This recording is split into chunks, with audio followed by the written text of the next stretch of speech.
देवी और सज्जनों, मैं एक महात्मा के प्रवचन के बाद साधारण मनुष्य के रूप में कुछ बोलने के लिए खड़ा हूं।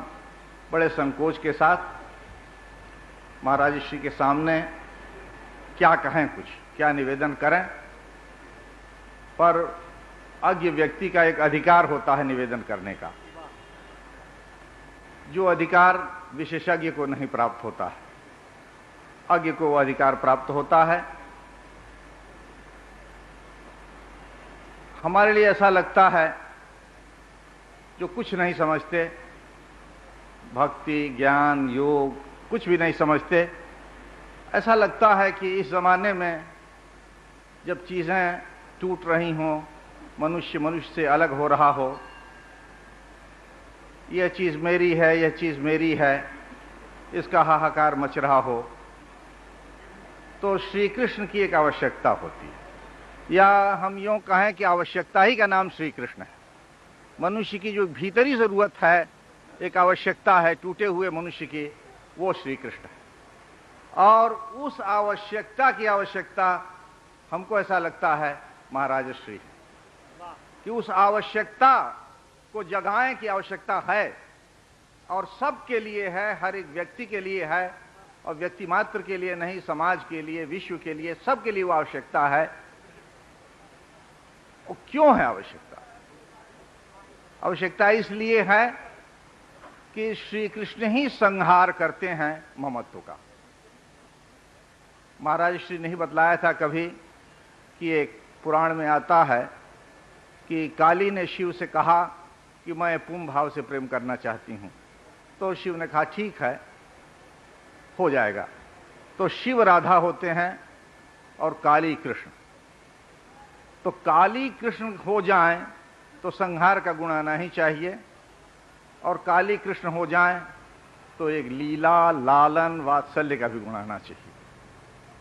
लेकिन पहले गुण आता है संहार का। तो श्री कृष्ण का जो स्वरूप चिंतन है हमारे शास्त्रों में, हमारे साहित्य में, वाङ्मय में, काव्य में, कला में, सर्वत्र जो रूप है, वो बड़ा ही आकर्षक रूप और बड़ा ही निर्मोही रूप, सबको अपनी तरफ खींचने वाला और नष्ट कर देने वाला, बहुत सारे संबंधों को, नातों, रिश्तों को, जितने भी संबंध हो सकते हैं, राग हो सकते हैं, आसक्तियां हो सकती हैं, जितनी भी ममताएं हो सकती हैं, सबको नष्ट कर देते हैं। किसी को काम का नहीं रहने देते, किसी काम का नहीं रहने देते। उसको अनुभव हो जाता है कि मैं किसी काम का नहीं हूं, मेरी कोई चीज है ही नहीं संसार में। ये जब अनुभव करा लेते हैं तब वो प्रेम देते हैं, उसके पहले नहीं देते। क्योंकि उन्होंने कहा कि हम तो निष्किंचन हैं, निष्किंचन जन प्रिया, इसलिए हमको हमारे पास आने के लिए निष्किंचन होना पड़ता है। अपना कुछ रह न जाए, किंचन भी न रह जाए तो आए। तो ऐसी स्थिति में जब तक कि आदमी को यह बोध न हो जाए कि हमारा कुछ भी नहीं, और जब हमारा कुछ भी नहीं है तो हम भी कुछ नहीं है, इसके बाद उनका स्नेह प्राप्त होता है। अकिंचन होने के बाद ऐसे अकिंचन वर का स्नेह प्राप्त होता है, और वह स्नेह जब मिलता है तो अद्भुत एक विलक्षण व्यापार हो जाता है। विषय विषय नहीं रह जाते, विषय विषयी बन जाते हैं, विषयी विषय बन जाता है, पूरी भूमिका ही उलट जाती है। यह संसार संसार नहीं रह जाता, संसार जो है चिन्मय हो जाता है। माया माया नहीं रह जाती, देह देह नहीं रह जाती, गेह गेह नहीं रह जाता, वन वन नहीं रह जाता, बालुका बालुका नहीं रह जाती।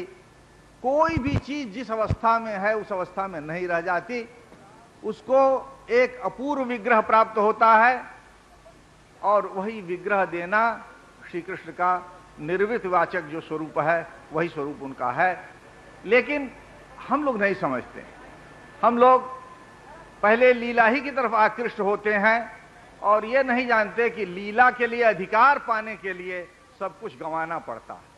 जिन्होंने सब कुछ गंवाया नहीं है, जिन्होंने सब कुछ दिया नहीं है, वे लीला के अधिकारी नहीं हैं। परमहंस हुए बिना श्री कृष्ण की लीला का अधिकार किसी को नहीं मिलता है। तो जो परमहंस न भी हो सके, अत्यंत विषयासक्त है, राग द्वेष क्रोध मोह में लिपटा हुआ है, उसको कैसे अधिकार मिलेगा?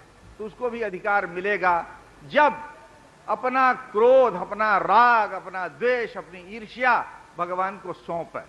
वो भी समझे कि ये चिन्मय है, वो उसको भी समझे कि ये श्री कृष्णमय है, ये क्रोध भी श्री कृष्णमय है और ये भय भी श्री कृष्णमय है। जब कुंती ने भगवान की स्तुति की, द्वारिका आने लगे इंद्रप्रस्थ से महाभारत के बाद, तो गोपी ने भगवान के भयभीत रूप की स्मृति की कि यन्माम सामाम विमोहयति भीर अभियद विभयति। वो रूप जब तुम भयभीत होकर के रस्सी बांधी जा रही है, आंखों से आंसू बह रहे हैं, कज्जल जो है सारे गाल पर फैला जा रहा है और मुंह नीचे झुकाए हुए हैं और वक्त्रम निनीय भय भावनया स्थितस्य सामाम विमोहयति भीर अभियद विभयति। वो भय वाले रूप का ही स्मरण करती है। सारा भय जिससे भयभीत हो, वो भय की भावना लिए खड़े हों। यह जो नाटक है, मैं उसी रूप की स्मृति करती हूं। क्यों?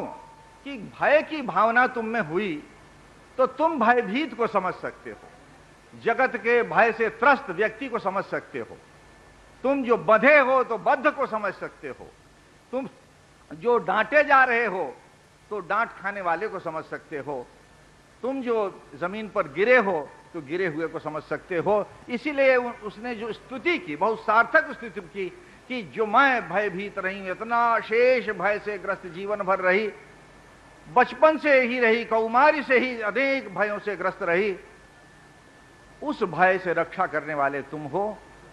और इसलिए तुम हो कि तुम स्वयं भय भावना में उस रूप में खड़े हो, दामोदर रूप में खड़े हो, अपना मुंह झुकाए हुए, सिर झुकाए हुए खड़े हो, आंखों से आंसू आ रहे हैं। उस रूप की लीला में ही भय की पूरी निवृत्ति हो जाती है। उस रूप को देखते ही लगता है कि भय को क्या स्थान है। जब भय को स्थान भगवान के विग्रह में मिल गया तो फिर भय भय कहां रहा। भगवान का आश्रय पा करके भय भय नहीं रहता। इसलिए स्वामी करपात्री जी महाराज कहा करते थे, और मैं उनकी बात तब नहीं समझ सकता था, आज कुछ कुछ समझ पाता हूं, और इसमें पूज्य महाराज श्री की कृपा ही मैं सबसे अधिक कारण समझता हूं।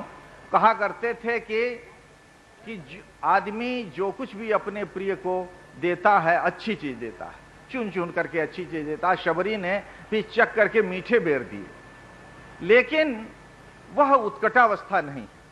आदमी कुछ भी न रह जाए, अपना मोह, अपना तमस, अपना विकार, वो भी भगवान को दे दे, अर्थात अपने हृदय का कोई कोना उस नील ज्योति से अनालोकित न छोड़े।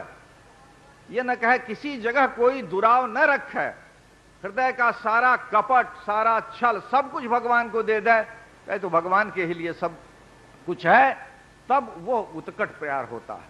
और उन्होंने कहा था कि तामस ये जो स्वभाव होता है साधारण व्यवहार में बड़ा बाधक है, बड़ा नाशक है, बड़ा जघन्य है, लेकिन यही अलौकिक प्रेम में यही तामस भाव सर्वश्रेष्ठ है। क्योंकि सारे गुण तो लोग समर्पित कर सकते हैं, सत्य तो करते ही, अच्छी चीज देते हैं, राजस भी देते हैं, तमस देने से रुक जाते हैं, हाथ जो है सिकुड़ जाता है कि ये कैसे भगवान को, ये कैसे दें, भगवान को कैसे अर्पित करें। लेकिन जहां वह भी हाथ न रुके, जहां उसके लिए भी कोई संकोच न रह जाए कि भगवान के आगे क्या संकोच, सब कुछ तो उन्हीं का है, हमारा है क्या, ये राग क्रोध भी मेरा नहीं है, सब उन्हीं का है, उन्हीं के लिए है, ये मोह क्षोभ भी मेरा नहीं है, सब उन्हीं के लिए है, उन्हीं का है, तो कुछ भी बच नहीं जाता जहां भगवान न हो जाए, जो भगवान न हो जाए, जो श्री कृष्ण न हो जाए। इस रूप में उनकी पराकाष्ठा है, क्योंकि उनके लिए कोई चीज बची नहीं है।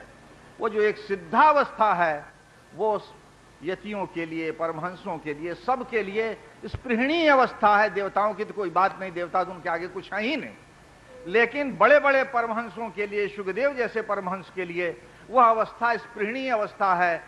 उद्धव के लिए स्पृहणीय अवस्था है, आसाम हो चरण रेणुजुषाम हम श्याम वृंदावने किमपि गुलमल औषधि नाम, या दुस्त्यजम स्वजन मार्य पथम चहित्वा भेजुर मुकुंद पदवीम श्रुतिभिर विमृग्याम, श्रुतियां जिसकी तलाश करती हों, उस मुकुंद की पदवी को पाने वाली इन गोपियों के चरण रज की सेवा करने वाले वृक्ष वनस्पति में से मैं क्यों नहीं हुआ? उद्धव होकर के क्या हुआ? उद्धव होने से तो फल नहीं मिला जो फल इन वृक्षों को मिला है गोपियों के रज के संसर्ग से, चरण रज के संसर्ग से जो मिला है। तो उस भाव की स्पृहा परमहंसों ने की है, और इसीलिए उस भाव की केवल स्मृति मात्र से एक ऐसी स्थिति आती है जब आदमी सोचता है कि श्री कृष्ण, एक डॉक्टर लोहिया जैसा आदमी सोचता है, जिनके बारे में लोग सोचेंगे नास्तिक, वो कहते हैं कि अगर हिंदुस्तान में किसी को प्यार करना हो तो उसके लिए केवल एक आलंबन है, एक है, वो श्री कृष्ण है। उनके लिए प्यार ही किया जा सकता और कुछ किया ही नहीं जा सकता। और उनके लिए प्यार करने का अर्थ होता है सब कुछ अपना नष्ट कर देना और पछताना कि क्यों प्यार किया, और पछताते ही रहना और प्यार से छुट्टी नहीं पाना। ऐसा प्यार होता है क्योंकि श्री कृष्ण को पाने की बेचैनी जब इस प्रीति में पर्यवसित होती है तो श्री कृष्ण केवल प्रीति बन जाते हैं, और उसका प्यार हमेशा बना रहे और यह दुर्निवार बना रहे, इसको हटाया न जा सके। तो इस प्रकार के जो वांग्मय से हम लोगों के मन में एक आकुलता होती है, आज लगता है कि उसी प्रकार की आकुलता की आवश्यकता है इस विश्व को। बिना आकुल और वो लीला परायण सौंदर्य मूर्ति, आनंद मूर्ति कृष्ण की आवश्यकता है, और उस मूर्ति की प्रतिष्ठा, उस मूर्ति का ध्यान, उस मूर्ति के लिए चिंता बिना महाराज श्री जैसे प्रवक्ताओं के असंभव है। स्वामी करपात्री जी महाराज के बाद मैं किसी को नहीं देखता। बहुत विनम्रता पूर्वक निवेदन करता हूं, महाराज श्री के मुख से जो श्री कृष्ण चर्चा होती है, वृंदावन चर्चा होती है, उसमें ऐसा रस बरसता है कि कुछ क्षणों के लिए अधम से अधम व्यक्ति का एक रूपांतरण हो जाता है, भावांतरण हो जाता है। उस देह में ही, उस देह से कुछ क्षण के ही लिए से ही मुक्ति मिलती है, उसके ममत्व का नाश होता है। मैं इसीलिए उनको बार बार प्रणाम करता हूं और ये अभिलाषा रखता हूं कि ये उनकी मुद्रा, उनके मुख का रस हम लोगों को सदैव सुलभ रहे। यही मधुर मुस्कान और मीठी मीठी भाषा में श्री कृष्ण चरित्र का यही रसपान हम लोगों को निरंतर मिलता रहे।